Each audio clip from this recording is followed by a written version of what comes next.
It really was like a prize fight at times, a couple of jabs early, then a few body blows, but the bell rang and all parties returned to their corner and calmer heads prevailed.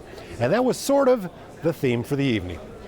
The big three, Joe Biden, Bernie Sanders, and Elizabeth Warren, started out on health care, discussing why each of their plans were the best option for America. But it wasn't until a couple of lower-tier candidates lashed out that things got interesting. You just said 2 minutes ago that they would have to buy in. You said they would have to buy in. If she qualifies for Medicaid, are you forgetting what you said 2 minutes ago? Are you forgetting already what you said just 2 minutes ago? And while Bernie wrote the bill, I read the bill. And on page 8 of the bill, it says that we will no longer have private insurance as we know it.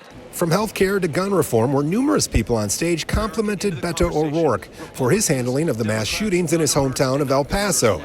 The former Texas congressman delivered one of the most memorable quotes of the night. Hell yes, we're going to take your AR-15, your AK-47. We're not going to allow it to be used against our fellow Americans anymore.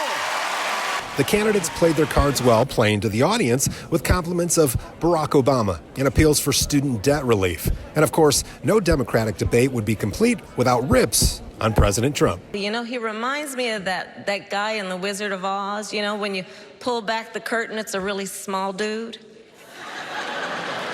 Now, this debate did not go off without an interruption from the crowd.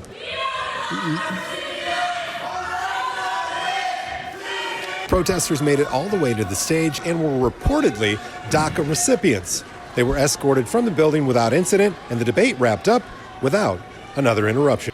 Now, that wasn't the only group of protesters here in Houston on Thursday. Greenpeace USA actually closed the Houston Ship Channel, which happens to be the busiest in the nation. And just for good measure, an airplane with various Trump banners circled the perimeter of the university throughout the morning and afternoon hours, encouraging folks to vote Trump in 2020. Now, the next debate is in Ohio in October, and the same criteria used for this debate will be used for that debate. So we'll wait and see if there are actually 10 candidates on the stage for that one.